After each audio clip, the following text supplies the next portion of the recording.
What's going on, guys? Welcome to of the Lost Woods Draft League. We are back here for a Tuesday Koraidon division power rankings. This is not the division that I play in, however, still figured I'd go out, give them some weekly content, and same thing, look at the teams, talk about the matches. We unfortunately only have 3 matches, so we'll just be looking at the match slips to see anything that may have occurred, may have popped up, teams, and then we'll get into it. I'll try to make it similar length to last video. So, thanks everyone for watching, and I hope you guys enjoy me talking rantlessly and baselessly about a lot of these teams. Starting off our Koraidon Week 2 power rankings, at number 14, we have the Pumpkaboos, hosted by Jackson, previous ranking 12. This is nothing against anyone really. This team is under new management as of week 2 onwards. We have Jackson coming in as a filler coach for the team. There's not too much to say here. The team took a 2-1 loss in week 1 and has some new roster additions. Most significantly, it appears that Hisuian Typhlosion has been picked up for the squad, as well as Cabrawler. Jackson is a very solid seniors player. I think he's moving up to Masters soon, but I've played him before. I know he's a good player.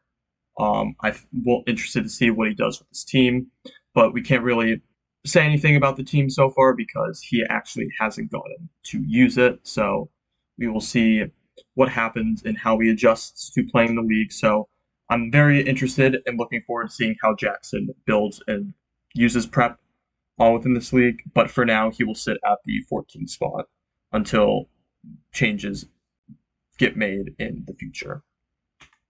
At number 13, we have the Skitty Kitties, previous ranking 11. Cat took a 2-1 loss to the Island Dragons, bringing in a interesting Rain Core. Game 1 definitely looks like they caught Hawk off guard with the Zoroark. Sticking with this Rain Core of Pelipper, Basculegion, and Kingdra. You have your Rain Setter, your physical and special Rain user. Game 2, it did not work, bringing the Mandibuzz in the lead instead this time. And in Game 3, the swap to a Hisuian Electrode was kind of felt like I'm not actually doing this, and I can actually take out the Mandibuzz, which it looks like it appeared to have actually succeeded in. However, the biggest issue for Cat breaking through this team was the Rillaboom, and they could not get through it. Yes, Specs Zoroark and Basculegion, both very good options, as well as the Chloroblast Electrode. But at the end of the day, the solution to Rillaboom was Pelipper, and otherwise there wasn't that much. Like, Rillaboom could plant itself on the field, and as you can see in all 3 games, Rillaboom picked up KOs and just 100% made Cat's life absolute hell. Still, picked up a win. Yes, it's a very hard Rain team, but Hawk knows how to play against the Rain. But still, good showing. Picking up even a game win in your first set, especially against someone who's played all 3 seasons, is very good to start. And looking forward to seeing how Cat chooses to build against Muhammad in their Week 2 matchup. At number 12, I have Charjosco and their Divas, the Cosmic Clefairies, coached by CJ at a previous rank of 10. Took a 2-1 loss to the Dayshesh Dogos. I think that's how you pronounce it. I'm not sure.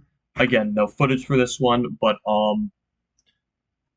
if we look at CJ's team, or at least peek at it on my computer, very, very cool squad that was brought this week. Of Focus Energy, Scope Lens, Annihilate, just picks up KOs left, right, center, allows for CJ to get through the Dozogiri by just setting up guaranteed crits. Super Fang Mousehold, also very, very solid option. Mimikyu with no Trick Room.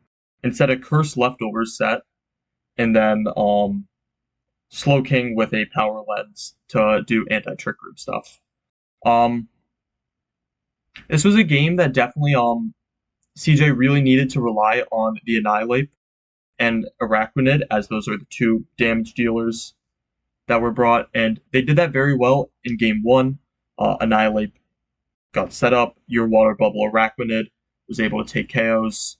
But game two left the Annihilate behind, and that's a lot of damage and pressure off the table. And I think the fact that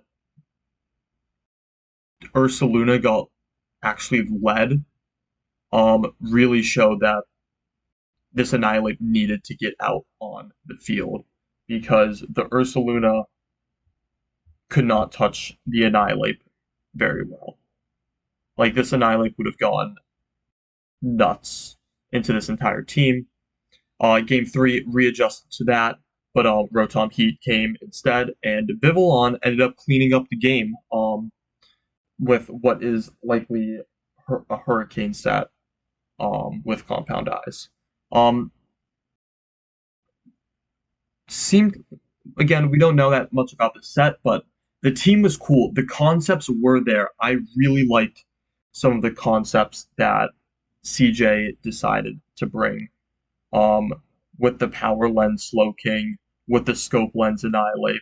A lot of really, really cool stuff. I'm excited to see how CJ builds this team for the rest of the season. But bit of a slow start. But CJ will 100% bounce back. If I know them as a player, they will overcome whatever this is. They get to play what their bread and butter is considered in or at least what I consider their bread and butter in Reggae Sun Spam.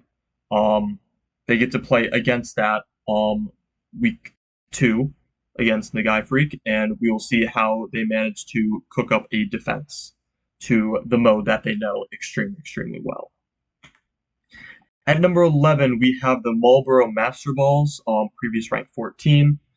This team was going up no matter because they made some roster changes, significantly helped their team out. And they still ended up taking a loss in week 1. Some of the changes to this team included dropping a lot of, for lack of a better term, seemed to be weight and picking up some good pieces such as Brawn, Crocodile, Magmortar, all things that this team desperately needed, such as like a good Trick Room provider, a solid Intimidator, a Follow Me user, a lot of really good pickups, although Hitmontop is an Intimidator. Crook is another one that you can add on. Pair it with Bronzong for Earthquake stuff. If we look at the team, I think the one thing that can be clear is that the team was just seemed outmatched a bit in this game, and Nate still did well. Took a loss game 1, definitely the Frigraph Dragapult starting off very, very hard to deal with because you can't fake out. It's a lot of damage coming on very, very quickly. And then Gastrodon can set up. Game 2, though, Whim's Dragonite. Dragonite was 100% the bring in this second set because you could get your scale shots going, which completely torches Dragonite. You can get Iron Heads and Ice Spinners for good coverage. And then Whim's just is a really, really annoying support. Very interesting Whim set and sets all around. Absorb Whimsicott, Bright Powder, Confuse Ray, Razor Claw, Magmortar, Imprison Trick Room, Bronzong, Quad Attack, Safety Goggles, Lucario. Lot of really interesting techs that were brought that unfortunately did not make as big of an impact as I might think, like your Ice Spinner Dragonite. I honestly don't really know what you're clicking that into. Confuse Ray is an interesting decision. Lucario definitely has like a full coverage, but some of the moves might not be necessary. Either way, it was still a really cool team. I think the fact that Dragonite got let loose in game two showed that it can still be a threat regardless of it not having Terra. However, ultimately, still took a loss in this one and will rebound against Mr. B in week two. At number 10, we have the Oak Trees cooked by Oak, previous rank 6. This one we actually have footage of, which is great. Came out swinging in game one. Unfortunately for them, Komodo came out swinging harder. Um, Caught off guard by a Cloak Talonflame, but Cloak is what normally will be run. Not being able to Wisp Komodo, which revealed itself to be a special set, so it wasn't as big of a deal. Um, but could not shut down the Komodo in game one. Um, the only answer that could really come out was Play Rough Arcanine. And even then, it couldn't do much against the Sinistra and um, Gambit combo when they were supporting the Komodo. Game two, great adjustment, bringing Milotic. My immediately put pressure on Como, and Gliscor was also led, meaning Milotic went crazy. Bring Electabuzz for redirection to back, and Arcanine. Great cleanup. Um, Game three saw the unfortunate rise and adjustment of Belly Bolts. Um, which, if we look at Oak's team, Belly Bolt was not a priority. If I had this team, I would not think it's a priority. But Bellybolt did Bellybolt things, and unfortunately, they could not slow it down. Just slowly whittled away everything. Arcanine would pick up a KO in game three. But when Bellybolt is that charged up with Parabolic Charge next to a bunch of partners like Sinistra and Gambit that can protect and don't mind Parabolic Charge, you're in for a rough one. Unfortunately, drops the set 2-1. We'll move on to week two in the league, which they will have a matchup against AJ. Very excited to see what they end up cooking up for that. Really cool team week one. Looking forward to see what happens following this up. At number 9, we have the Island Dragons, coached by Hawk the Wanderer, previous ranking 13. After 9 sets and 19 games, Hawk finally won their first game and then the set against Cat, and which was a really cool team. Game 1, you're not thinking much of this, but this is Chilly Reception Slowking into Aurora Veil Creongle, and then with Grassy Seed, and then you've got Tail Glow Baton Pass Volbeat. Really cool concepts. I am a huge fan of the team. Very cool stuff. Unfortunately, it got shut down very quickly in game one. But game two, great.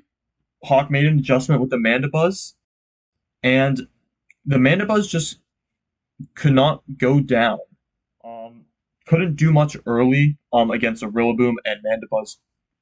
And Rillaboom just kind of went crazy.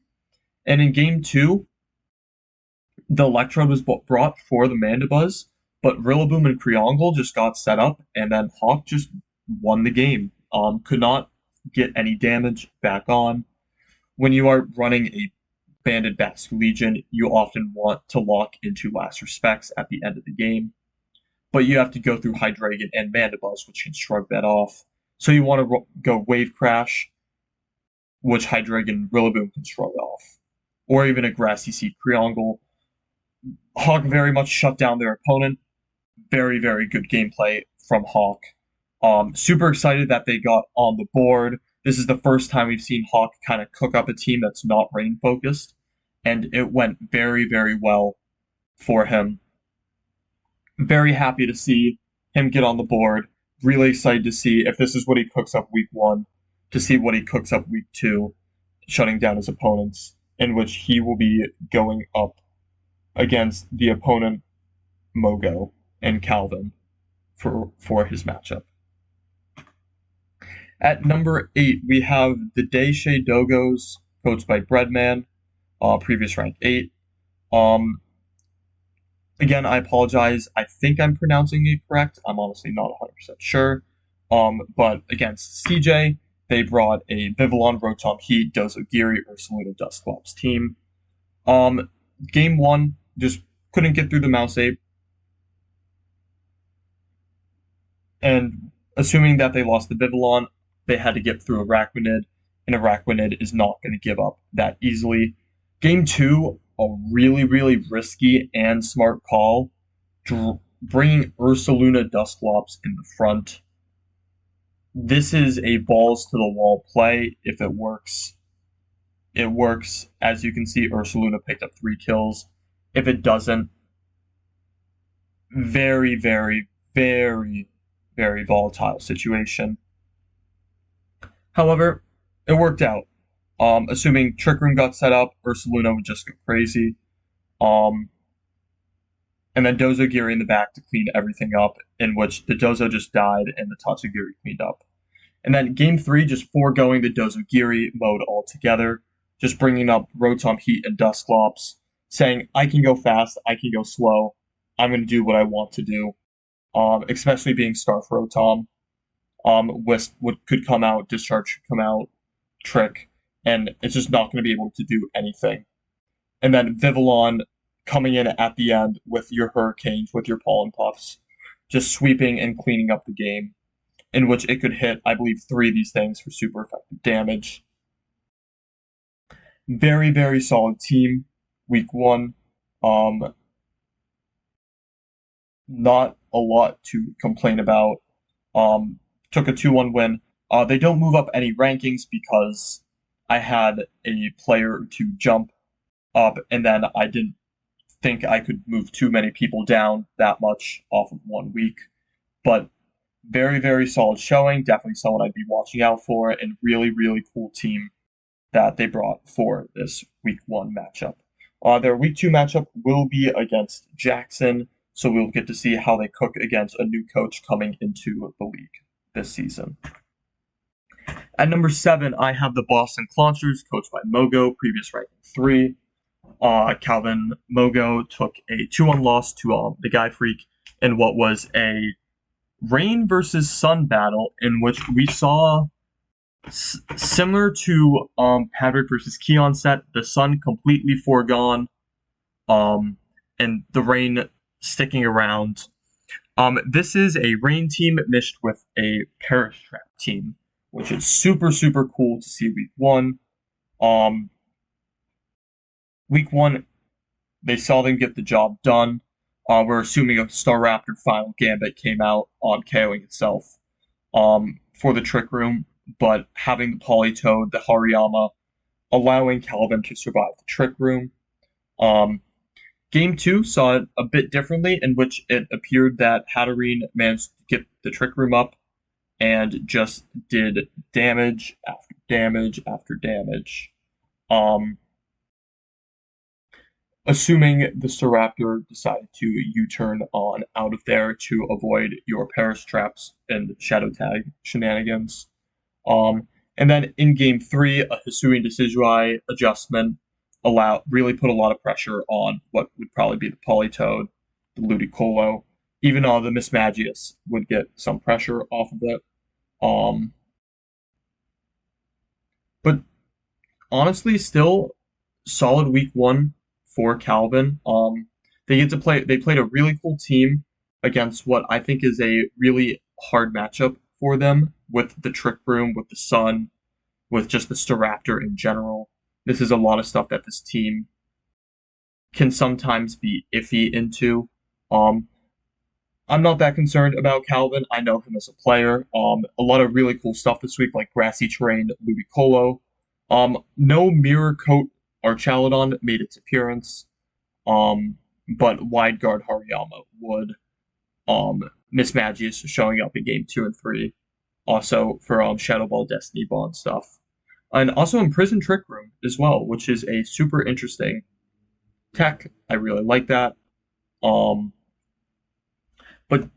dropped a 2-1 set, but still not too worried. Looking forward to see what Calvin does in the coming weeks as he will play Hawk for their week 2 matchup coming up. At number 6, I have the Toads, coached by AJ, previous rank 7.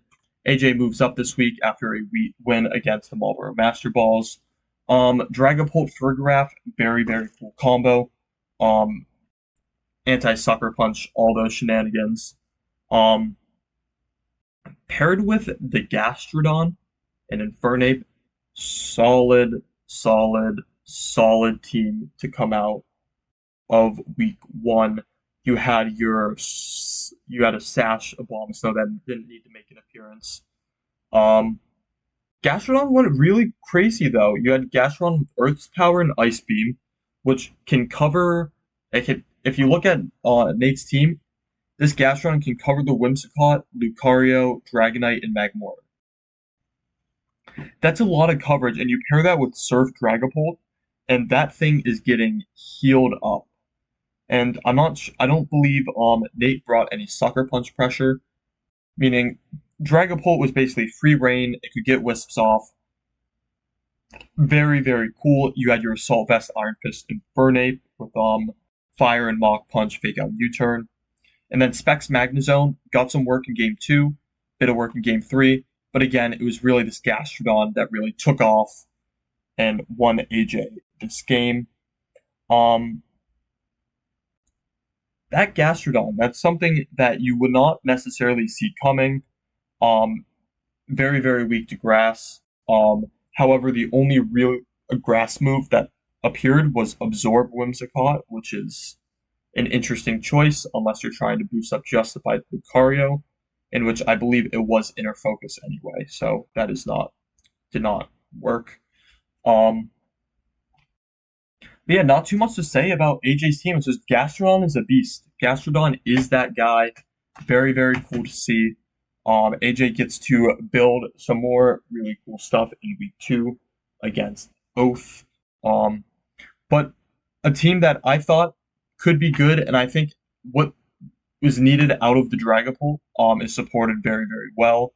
And AJ showed that they're not willing to only commit to a hard damage Dragapult, but also being willing to bring the supportive Dragapult really shows that it's a very, very good piece that they'll be able to use and go forward with in the process of the season. At number 5, I have the New York Ninetales, coached by Mr. B, previous ranking 2. Not too hard on Mr. B for this one. They took a 2-1 loss to Chris. Brought a really cool team with your typical Life Orb, Blood Moon, Ursaluna, a Screens Clefable, and bringing the Sash Tyranitar with the Choice Band Houndstone. Choice Band Last Respects is a thing that exists and is super good. Other really cool techs included your Nasty Plot, Triple Attack, Rotom Wash, and then a Porygon 2 consisting of Thunderbolt and Ice Beam, really showing that P2 will likely be built very, very coverage-wise, week by week. Against Chris, they got off to a rough start in game 1, could not do a lot to the Venusaur. P2 picked up a KO on the Venusaur, but ultimately the Glade of Mienshao could pick off. Adjusting game 2, they made their entire plan around P2, and when you have Ursaluna, Blood Moon, and Clefable chipping down the Garchomp and Corviknight early in game 2 for P2 to come in and do a surprising amount of damage does dividends in this matchup. Game 3, we got to see the Houndstone, and unfortunately, it did not do as much as we hoped. The Tyranitar was really the thing that got the Mienshao and the Grafaiai down. However, it was just a few HP points short of being able to knock it out from the Sandstorm, meaning Chris got the extra turn they needed and could easily and safely clean up the game. I'm not too concerned about Mr. B. They played a very strong opponent. Based on last season, they're a strong player. It was a very strong team they were up against. So, looking forward to see how they bounce back. They play Nate in the Marlboro Master Balls this week. So very cool to see what they decide to bring, how they adjust, and how they will continue on with the rest of the season. So, like I said again, not too worried. Looking forward to seeing what they decide to pull out. At number 4, I have the Harvard Hatterines, coached by Nagai Freak, previous rank 9. Nagai brought a trick room and size spam mode with Torkoal. Definitely the hard trick room team of the league, and got the job done. Struggled a bit in game 1, getting through this Gothitelle and Ludicolo lead. Especially knowing that the Politoed was positioned in the back to win the Sun War and the Weather War, I should say. Meaning they had to make the difficult decision to forego that game 2, and the Hatterene, which has very very good and interesting coverage moves, got the job done. Not having Hariyama against the Hatterene really just let it go off, and once it's confirmed, you can just get Indeedee female in there and just click expanding force into the entire team. Um, Staraptor with your scarf, really proving why it's a very very good lead mon. It can just do a ton of damage, can final gambit, can U-turn, get set up for the rest of the game. On this Trick Room team, it's a really, really cool piece that they brought. Very, very solid win in this week. Not too many random sets. Your typical everything really. Guts Conkeldurr, without wide guard. Typical Indeedee. Dark Pulse Hatterene would come. Otherwise, mostly typical sets, but very, very good team that did its job in this Parish Rain matchup, which is a bit tricky for both sides to get around, but ultimately managed to maneuver their way through. The guy will play CJ in week 2, and we will see how they continue to build their team from the ground up. At number 3, I have the Worcester Woosocks, coached by Muhammad at a previous rank of 5. If there's anything I have to say about this set is it's belly bolt time. The Komodo has a lot of hidden information just on preview, and showing it was a special set really set Muhammad up in game 1 with the Cloak Talonflame, with the Gambit to clean up in the back. Game 2, you'd see the Gliscor lead, but it was really well adjusted to by his opponent. The Milotic just completely tore through his team. Understanding that, Muhammad made the decision to pull the Bellybolt off the bench, and Bellybolt did Bellybolt things. There is not much more to say about that. Bellybolt killed everything. That thing got set up. It wasn't even It was no setup move. It was just parabolic charge, click a muddy water here and there, and I don't care. I'll not. He knocked out his own teammates. He did not care. He just let that thing go wild. And when you have no true grass coverage, and your most effective damage dealers are getting checked by Talonflame, King Gambit, and Sinistra as equally as juicy targets, that Bellybolt is going to do a ton of damage. Bellybolt, I think I love it as a Pokemon. I'm really happy that it got solid usage here. Super, super cool stuff, though. Definitely a Mon that you wouldn't necessarily expect to show up, but showed up nonetheless, and worked out very, very well for Muhammad. I am very interested in seeing how he continues to use it throughout the season. But ultimately, solid week 1 win. Will continue to build upon it in week 2, where he gets to play the team coached by Wildcat. At number 2, I have the Battle Group Breelooms, coached by Elena, a previous ranking of 4.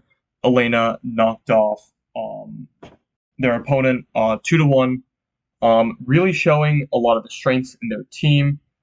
Specifically, you're bringing a Sash and DD next to a unburdened Sneasler. That thing just did as much damage as it wanted. Got the statuses when it was needed. Um, to cover for that, they followed up the team building with Rotom Mo that had Scarf. Did not make an appearance until Game 3, but when it came in Game 3, it really didn't do too much, but it was disruptive enough to cause problems. Um, Mamoswine also made an appearance, but didn't do that much. But the rest of the team, specifically the Indeedee Male, the Sneasler, and the Samurott, as well as the Arcanine, put in a lot of work throughout the set. Just really managed to shut their opponent down. Could not do much on offense when you're getting intimidated and Sneasler is faster than everything on your team. Ultimately, not that big of an issue this week. They will end up playing Chris next week, and it will be a very, very cool set in which both coaches are very, very solid players and will be doing battle against one another in what is going to be a super, super fun game to watch and super, super close game to play. And at number 1, I have the Macho Mudkips, coached by Chris. They stay at 1 from last week. Chris got a very strong win in which they used a lot of pieces that you might not necessarily expect them to use from their team. I think when you look at their team, the first thing you think is there's a Garchomp and a Corviknight. The team, if we look at its draft, the team they decided to build around this Garchomp, Mienshao. You've got your Primarina, Electivire, a lot of really good pieces. But the Venusaur was the huge surprise in this matchup. And by I say surprise, I mean if you told me that Venusaur was going to take multiple kills, and by that I mean 3 kills in game 1, I would have laughed at you. No one expects the Assault Vest Venusaur until it shows up. Air Balloon Grafaiai did its job until it would eventually go down with coverage. Corviknight and Garchomp, 2 very cool options, bringing a banded Garchomp next to the Corv. Having a coaching Mienshao next to that as well just means that Garchomp's going to do so much damage. It's not going to stop unless it needs to. Rounded out by Gallade, which is just very, very safe with Sacred Sword Psycho Cut. Again, the team went really well. There was no real one thing that stood out about the team. It's just a really, really well-rounded, solid team. Yes, Venusaur stood out game 1, and it did a bit in game 2, but it was ultimately making the sacrifice to drop the Venusaur in game 3 that really set Chris up to win the set. Not bringing their number 1 damage dealer in Garchomp, and instead choosing the flexibility with the Grafaiai, with the Mienshao, being able to pressure the Tyranitar instantly, the Houndstone instantly, the 2 perfect coverage moves that were needed. And it's not even coverage, it's just basic Mienshao moves, but still the exact moves that were needed in that situation. Very, very solid week for Chris. We get to play Elena next week, and looking forward to seeing how that matchup shapes up. Chris, very, very scary team builder, and the defending champion has shown that they are not going to give up their crown very easily and will continue to move throughout the weeks as their team evolves and the season goes on. So this is our current Koraidon power rankings, led by the Macho Mudkips and Chris, the Battleboard Breelooms, the Worcester Blue Sox, Harvard Hatterines, New York Ninetales, Toronto Toads, Boston Claunchers, Daishe Doggos, Island Dragons, Oak Trees, Marlboro Master Balls, Cosmic Clefairies, Skitty Kitties, and the Punkaboos. Similar to the Miraidon week division and just week 1s in general, there's a lot of changing going around throughout the early weeks. So a lot has changed, a lot will still change, but we will continue to see how it evolves. Our week 2 matchups will have the Marlboro Master Balls and the New York Ninetales, Oak Trees and Toronto Toads. Our matchup of the week will be the number 2 Battleboard Breelooms facing the number 1 Macho Mudkips. The Skitty Kitties, Worcester Blue Sox, Boston Claunchers, Iron Dragons. And in our honorable mention matchups, we have the number 4 Harvard Hatterines taking on the number 12 Charjosco and their Divas, which I just realized is the Cosmic, the Fairies, but I haven't changed it. And then we also have the number 8 Deshe Doggos against the debuting number 14 Pumpkaboos. So thank you all for watching again. I hope you enjoyed, and I will see you next week for more rankings. So goodbye.